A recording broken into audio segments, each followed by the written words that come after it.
Kelda Royce says Wisconsin is ready for a new generation of leadership. At 38 years old, she's the youngest candidate in the race, and she says she can speak to issues like student loan debt to millennials and Gen Xers in a way that the baby boomers in the race maybe just can't. I'm Jessie Opoien, the Cap Times political reporter. Welcome to Wedge Issues, a podcast about the 2018 elections in Wisconsin. I sat down with Kelda recently, and we talked about her campaign, we talked about her first concert, we talked about her favorite beer or lack thereof. And we started with a simple question about why she's running for governor.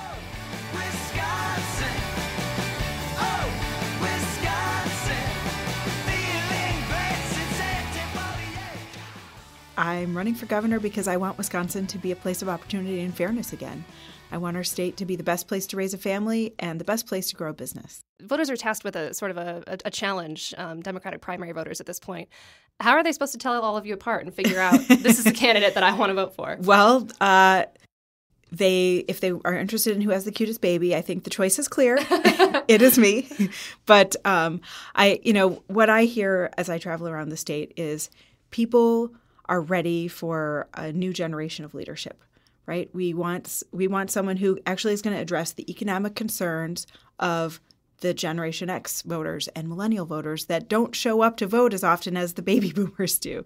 And so that starts with things like a real plan for addressing student loan debt. We have a lot of areas of agreement on protecting our natural resources, other democratic values, but I'm the candidate that's talking about things like affordable child care and universal paid family leave and making these investments that my generation and our friends, the millennials, really need to happen for Wisconsin to be a place we can live. Now, Democrats win when my generation and your generation show up to the polls. And when we run candidates that speak to our issues and excite those voters, we win. You're running against a lot of baby boomers. Does that help you out in this race? I think so, yeah. I mean, I would definitely lose the contest for best mustache, but I think I can win it for best economic agenda for voters under 50. Well, there's that. So your first campaign video, it caught a lot of buzz. You talked about your time in the legislature. You showed your family, and you breastfed your baby, and that was the takeaway. I'm sure you were not surprised that was the thing that caught people's attention. Why did you decide this is the right way to introduce myself to voters? Well, I wanted to show them who I really am. And I think, people in politics in Wisconsin know me as somebody who is a principled progressive, willing to stand up and do the right thing even when it's hard, a fighter for women. So when I was in the legislature, of course, I didn't have kids. I got married during my second term, and so I had stepdaughters, but most people in Wisconsin don't actually know the sort of family part of me. We shot a lot of video footage that day, and there was no script. It's just an interview where I started talking about my values, talking about things that I was proud of. One of the bills I was really proud of was this BPA-Free Kids Act. So as I was talking about that, my daughter started fussing, and I figured, okay, well, we can just, edit this part out or use the audio or something and show pictures or other footage. I just didn't really even think twice about it. But when the video came back, it seemed really natural and fine. And I am proud of being a mom. I think it's one of the things that shows people how invested I am in the future of the state. When I showed my mom the video that came back, she said, this is you. It looks like you. It sounds like you. And I think this is what people are going to want to see. And turned out she was right. So she's the smartest political strategist I guess we have, even though she's a social worker. Always listen to your mom, I think, is the takeaway. Yes. Yeah. I read a New York Times interview that you did where you mentioned that you are still getting asked who's going to take care of your kids if you win. Yes, I do still get that question. And it's like, my husband and I have this covered. I run a business. I founded my business when I was pregnant with my first daughter, and we're very lucky. We have access to not just 4 grandparents who live in Wisconsin and love to be with the baby, and all the voters in Wisconsin who love to snuggle my baby, but a wonderful, high-quality childcare. And one of the things that motivates me is thinking about all of the parents across the state who don't have access to that because of their income or their zip code. And we need to do so much more to give young children a good start in life and help parents with the high cost of childcare. You do come from, I mean, politics, the tech industry, both sort of known for being boys' clubs, and you would be the first female governor if you do win. How has your experience in those sort of environments shaped the way that you are running this race now and how you would govern? Well, I think, what I have learned is that if you actually show up and do the work, that's kind of a rare commodity in politics. I won my first race for assembly kind of against the odds because I was not the favorite candidate at all. But I knocked on 20,252 doors, and I won that primary. And, likewise, I started this race a little bit later than some of the other candidates. But I've been really diligent. I've been driving all over the state. I've been working hard and raising money, and we're starting to see that really pay off in terms of the momentum. So, I really do think that you can triumph in challenging circumstances just by showing up and doing the work and listening to people, and that's my approach to this campaign, whether I'm in Milwaukee or Racine or in rural parts of the state. People are used to politicians sort of talking at them, and having somebody who actually listens and sits down and says, I really want to hear your ideas, and then reflects that back in her policies is a nice change. It's who I am, and I can't pretend to be something else. So I'm just gonna go with it. And it's, I've won, and I've had failures too, and I've learned from all of those experiences. Yeah, talk to me a little bit about, you did run for Congress. That was it was a tough primary, and another situation where you were probably the underdog, and it didn't turn out successfully for you. But what did you take away from that? Well, we got a great congressman out of it, so I would say that's first and foremost. When it's a primary and you're running against friends and colleague, as Mark and I were, that's always tough. It's always a challenge. But one thing I learned that's just like hard knuckle politics is, I need to trust my instincts. And I think, there are a lot of consultants who want to talk you into doing things to prove their own theories, or they have their own agenda. And so, you just have to really be true to yourself. And I'm not going to make the mistakes again that I made in that race by just sort of allowing my consultants to do something that I really didn't feel represented me. Is there anything specifically that you did that you didn't want to do, or? Well, I think, just in general, I'm a positive person. I'm an optimistic person. I'm hopeful, and I think that that's the side of myself that I want to show to voters. And, so much of politics can just be negative. And I think it's important for people to have hope, because Democrats, we don't win based on fear and anger and division. We win on hope and optimism and looking towards the future. So you were born in Marshfield. Yes, I was. And you've lived in Madison for a long time. Yes, I have. Where in Wisconsin do you feel most at home? Oh, that's a great question. Really all over. Anytime I just enter the borders of the state, I'm like, whew, I'm home. And then immediately it's like, oh, potholes. I am. Yeah, I would say a couple places, obviously, Madison, where I live, and just, anytime I'm out walking around with my family, I feel at home. But my stepdad grew up in Portage, and so I've spent a lot of time in Columbia County, and I really love that area of the state. When I started my tech company, I spent a lot of time in Milwaukee, and also when I was at NARAL, I was there a lot. And then I would say the other place that really speaks to me is the shores of Lake Superior. My family is so lucky that my whole extended family shares a cabin. And when I say cabin, I mean no running water. Oh, man. There's an outhouse, and it's a really nice one. It's that's a very Wisconsin thing to say. It is. It's a really nice outhouse. It is a really nice outhouse, yeah. And, it's just a great place to disconnect from the stress of everyday life and, see the most amazing freshwater body in the world.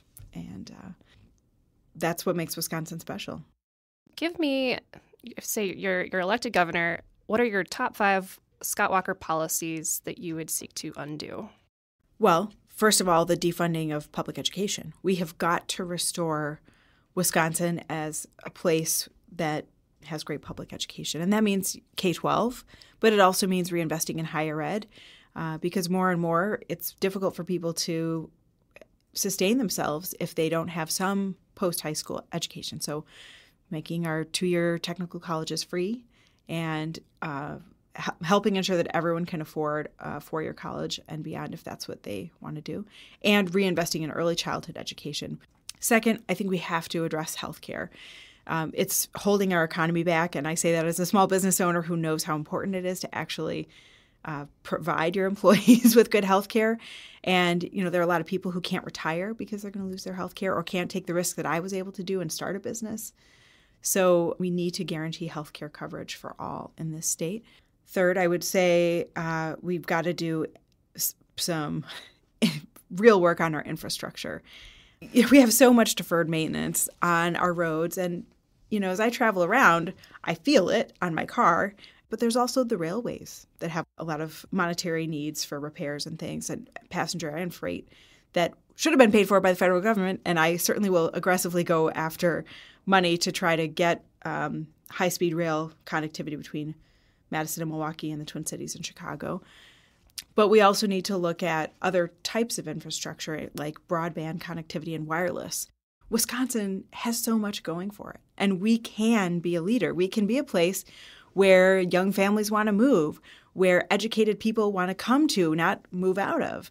But we have got to fix the infrastructure that makes that possible. And that means obviously funding it and not just putting it on the credit card so that my kids can pay it off. The fourth thing I would say would be raising wages. The governor touts the low unemployment rate all the time. But, that's number one. That's a real problem for employers and small businesses because we're trying to compete for workers.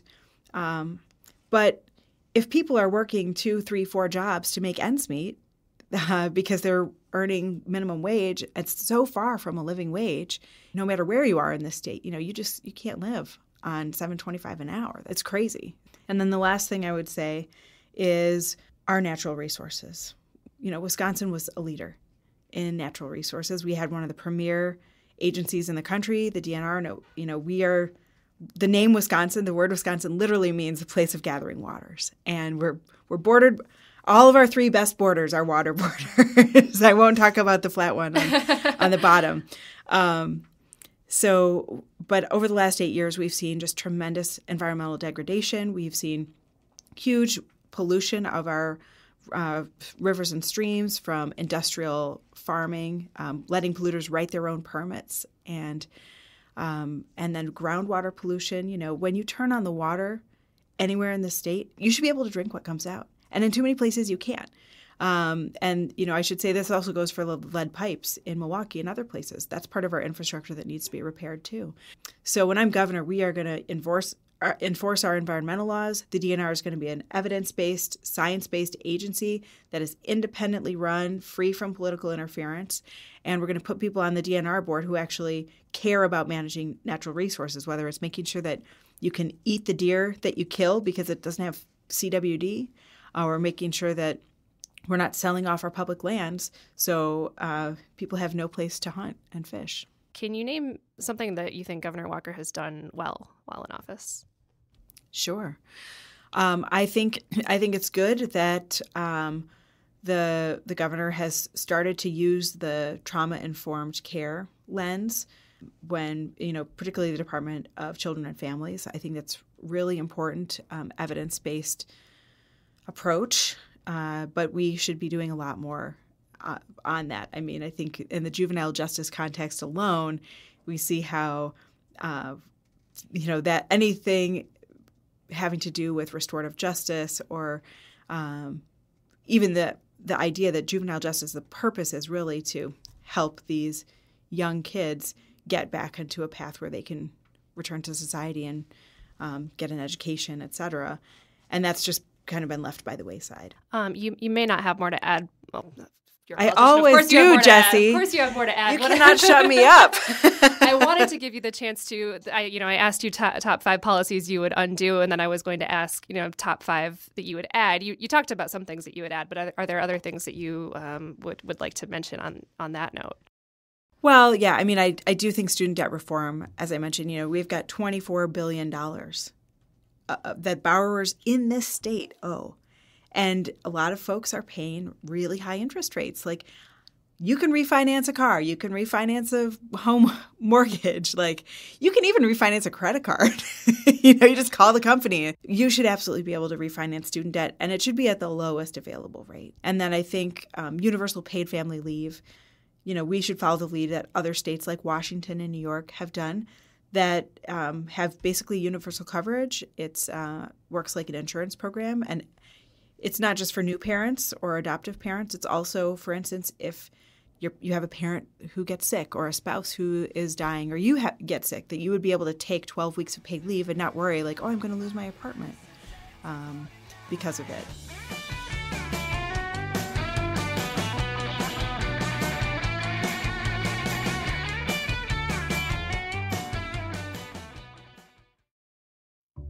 I care about this state deeply, and these issues are going to be with me for a long time. Us talking about a 5-year plan is not helping me. It may be fine for you, but it's not helping me. Now, whether they're from the community, I don't care. Whether they're from space, I don't care. As long as they can provide the best visual experience for Madison. Keep hope alive.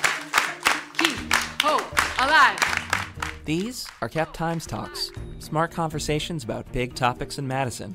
Look for Cap Times Talks on iTunes or anywhere else you find podcasts. Are you ready for the fun part? Oh, I thought that was a fun part. Yes, I'm ready for the fun part. Okay, good.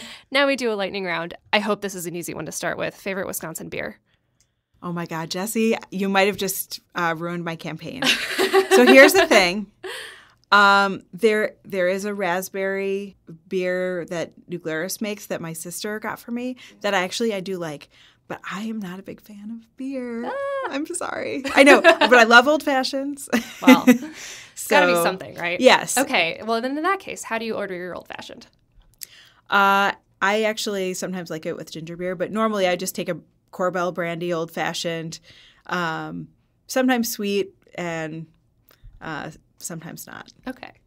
We'll allow that. I think that's okay. Favorite Wisconsin lake? Favorite Wisconsin lake? Well, Lake Superior, I love. I would say, aside from the Great Lakes, probably Swan Lake, which is a small lake, great for water skiing, great for swimming. It's deep, so it's really clean, and it's good ice fishing. It's just great year-round. Wisconsin bucket list. Is there something sort of stereotypically Wisconsin that you've never done that you would like to? Oh, what a great question. Well, I have my motorcycle license. Wow. But I don't own a motorcycle, and I would love to own a Harley. But it's just like, I don't know. I've got raising 4 kids. I'm running for governor. I don't know when I would have time to ride it. So, I mean, I guess I could write it in campaign ads. That seems to be a thing. People do that. But that's probably on my bucket list for like more retirement years. Okay. That's pretty good. Pet peeve. Pet peeve. Misplaced apostrophes. I'm with you on that.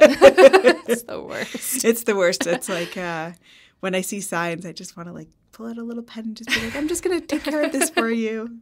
You don't need an apostrophe there. It's just plural. Just add an S. Yeah. And I mean, we all make mistakes. Like, if you're going to go on my Facebook, you'll see I've made typos before. Yeah. You may not have time for anything like this. Are you binging anything on Netflix or Hulu or anything like that right now? Are you a streaming person? I am a streaming person, and I do love to binge watch certain things. I haven't watched really any good content in about 6 months. I don't know what you've been doing during that time.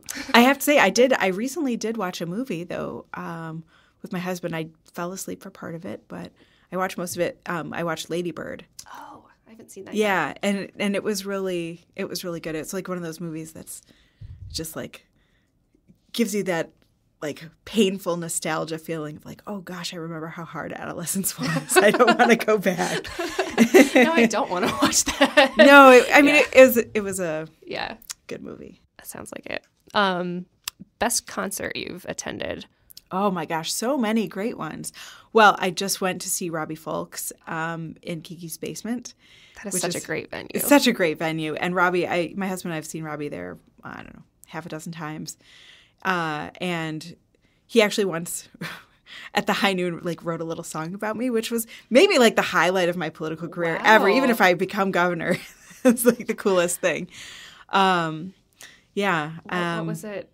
How did it go? I mean, you don't have to sing it. But. No, actually, I do have a CD of it somewhere. I mean, it was when I was running for assembly, and it was after, I had done a whole long day of doors, and I went up to him, at halftime because he always gets a drink or whatever, and we were just chatting, and I said, yeah, I'm running for assembly, and blah, blah, blah. And so he just made a little riff song when he went back up on stage. He's like, yeah, there's a woman here. She's running for State House. And we just made up a little song. It was great. That is pretty cool. He did. I just remember he said, you should all vote for Kelda because she's pro-choice and she's hot. That was like the culminating line of it. And I was like, okay, well. And you're not going with that as your slogan this time? I'm still pro-choice. That's, I don't think we need to focus too much on women's appearances in politics. Got enough of that without bringing it up. That's right. But that was a good one. I love the National. So I've seen the National a bunch of times. Bon Iver. Yeah. I'm waiting to see Hamilton. I'm really excited. I haven't seen it yet, which is ridiculous. I haven't either, but yeah, I need to. Do you remember what your first concert was? First in my life? Yeah. I do. It was Madonna's Blonde Ambition World Tour in Philadelphia, and it was totally amazing. We somehow got tickets. I think it was like my stepdad's maybe like ex-girlfriend from college or something who had worked for Madonna and was able to get us tickets, and so we were really up close, and that was pretty amazing. So much cooler first concert than most people could probably. What's your first concert? Kenny Chesney. Okay, that's good. It's fine. Like 2 days after I saw him, I wish that I could just reverse the order because 2 days after I saw Kenny Chesney, I saw Cher. And so that would be a much better first concert in my book. But I have to be truthful and say she was not. But yeah, it was like her first of 3 farewell tours. Thanks for not burning facts, Jessie. Do you have any pets? Not anymore. I had a wonderful black lab growing up named Nissa, which means friendly little elf in Norwegian. And then as an adult, I rescued a really, really cute little dog named Franklin. But after he died, shortly thereafter, I met my husband, and he is very, very allergic to dogs, and I'm allergic to cats, and so it's... Can't win. What are you going to do? Yeah. Political role model or models. Yeah. Yeah, I mean, a lot. Peg Launschlager. Obviously, she's been on my mind a lot recently. Kathleen Falk, the first woman in Wisconsin to mount a serious campaign for governor. And I actually volunteered on that campaign when I was in law school. I love Ruth Bader Ginsburg, just, as an attorney and someone who really cares about civil liberties and civil rights. I think she's just an incredible role model. And she seems like a really fun human being. And, I like the fact that she was able to have this long friendship with Justice Scalia, even though they were total opposites. And, she just seems to bring, humor and kindness, as well as just a fierce intellect to everything that she does. Best advice your parents or another loved one, someone you looked up to, gave to you when you were growing up? Well, I've had a lot of good advice. I think probably the best advice is don't be afraid to take a risk. and it's important, especially like in the Midwest. I think, we still have there's a little stigma to failure. And, and that makes it very hard to innovate and make progress if you're too afraid to actually do anything, because this idea that failure is looming over you and it will wreck your life. I think we have to be resilient and help each other be resilient. And, I feel really lucky that I've been able to take risks and fall flat on my face and get back up and, keep going. And, and I'm also very, very lucky. I have a lot of opportunities that a lot of other people haven't had. And so I feel that, I feel some sense of obligation to really do everything I can to make it possible for other people to be able to have the same kind of failures that I've had and pick themselves up and go on. Good. Okay, your last lightning round question will hopefully go better than your first one. Uh-oh. Favorite Wisconsin cheese? Favorite Wisconsin cheese? Oh, yeah. Well, okay, so many. Anything that Landmark Creamery makes, if you put it in your mouth, it's just basically you can go to heaven right there. It's the best. I love Mobay, Car Valley. It's the layer of ash in the middle. Yeah. So good. Yeah. And fresh cheese curds, Forgotten Valley cheese curds from the Dane County Farmers Market. When they're warm, they haven't been chilled yet. It's so good. So good. As long as they still squeak. Yeah. I feel like, the fact that I'm not a big fan of beer, I really make up for it on the dairy side because I love, cheese and yogurt and ice cream and also frozen yogurt and also custard. I don't want to start any rumors out there. You can still hold on to your Wisconsin card. Yes, I think so. And, and I root for the Packers. So that's all that matters at the end of the day. Right. Great. That's all I've got. Is there anything you want to leave people with? Well, I think I'll get kicked by my campaign manager if I don't say the website, which is keldaforgovernor.com. Kelda like Zelda with a K for governor.com. Well, thank you so much for joining me today. Thank you, Jessie. And I hope everyone who's listening, I hope I can earn your votes on August 14th and again on November 6th. I like my music soft and sweet, just like the girls I like to meet. And since my heart still likes to beat, I'm coming home. Come home with me, oh, Wisconsin. Well, before we wrap up this week, I'm going to bring in Cap Times tech reporter and podcast producer Eric Lawrenson to run down some of the headlines from the week. Hello, hello. Hello, hello. Welcome back, Eric. Thank you very much for having me. So kind of a bit of a slow week, maybe just because of a Memorial little bit. Day weekend coming up. Yeah, not a ton going on. One of the things that did happen is the Secretary of the Department of Corrections, John Litcher, announced that he'll be retiring after about 2 years on the job. He's going to be replaced by his Deputy Secretary, Kathy Jess. I don't think it was entirely unexpected. He'd headed up the agency years ago under Tommy Thompson and Scott McCallum. He was transitioning really out of state service, but the Department of Corrections has had a lot of struggles over the last several years. So he was brought in the hopes of making some changes, restoring the public's confidence. Most notably, the juvenile corrections system, the youth prison Lincoln Hills, has been in the news for years for allegations of inmate abuse and bad working conditions for staff. The legislature really very recently agreed on a bill that would close Lincoln Hills in a few years and transition the juvenile system to a regional model with facilities throughout the state. So that'll be something that the new secretary will oversee going forward. Another headline this week had to do with a pretty big issue in the election season this year, which is Foxconn and the impending construction of an electronics manufacturing campus. There was a report that Foxconn was not going to be making that $10 billion investment that had previously been talking about in terms of developing this manufacturing campus. Tell me a little bit about the report, and eventually Foxconn ended up saying that's not entirely the case, right? Yeah, exactly. So Foxconn is a Taiwanese company. So this was a report that came from a business publication based in Asia, and the Nikkei Asian Review said this report was based on anonymous sources. What they said was that it sounded like Foxconn was going to cut back on its initial investment. So they didn't necessarily say they weren't going to eventually spend the $10 billion, but they did say they weren't going to spend what was initially expected. They said that they were going to changed the scope of what's being manufactured there. Instead of making these large LCD panels for TV screens in this 10.5 generation factory, it was going to be like an earlier generation factory that makes smaller screens for phones and tablets and things like that. Foxconn, as soon as people started contacting Foxconn from Wisconsin, they said this report is completely inaccurate. It's not based on fact. They said they're 100% committed to the investment that they've guaranteed through this contract. They're committed to fulfilling that contract.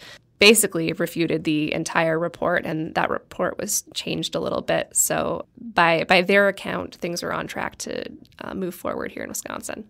But certainly, it gave Democrats a chance to start pointing fingers and poking holes and saying, maybe it's not coming through the way that Republicans promised it would. Right. Foxconn being a major economic development talking point for the Republicans this year. Yeah, exactly. This is something that Democrats have staked their campaigns on being pretty much against, and Republicans have responded to that certainly yesterday by Governor Walker saying, look, Democrats were so eager to say that something's going wrong that they're just saying bad things about this thing that's going to come here and create all these jobs. Let's talk about something that's happening at the federal level. So there's a bill heading to President Donald Trump's desk regarding something called Right to Try. And this is a bill that it was authored by Senator Ron Johnson. What exactly is this bill? So this has been a cause for Senator Johnson for years. There's a family in Wisconsin that he's been working with on it.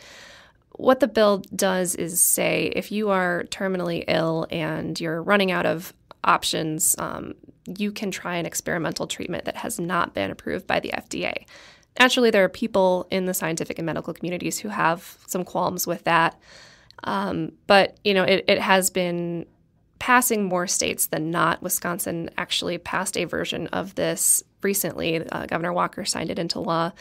But every time Ron Johnson's tried to get it through at the federal level, something stopped it. Someone stopped it.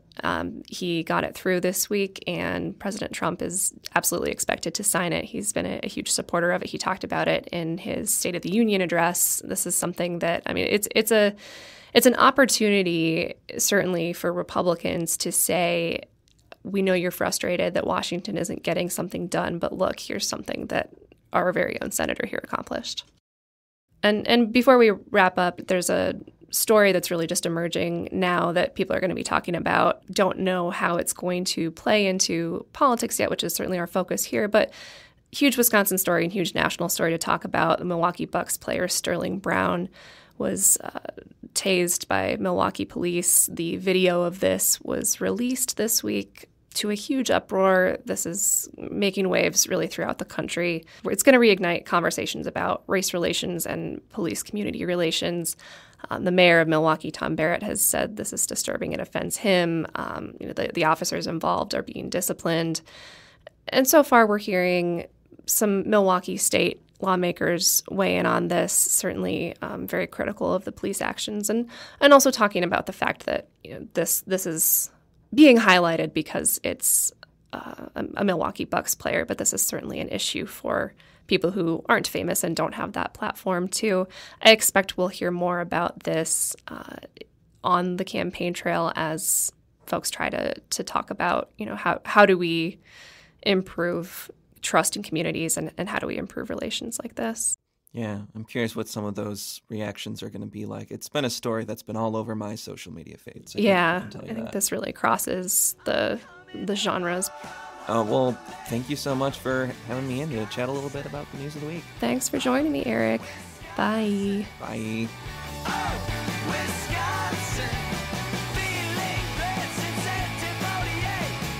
Thanks for listening to Wedge Issues. Our theme music is Oh Wisconsin by Loxley. Please subscribe to the show on iTunes or anywhere else you get your podcasts, and if you like it, leave us a rating or a review.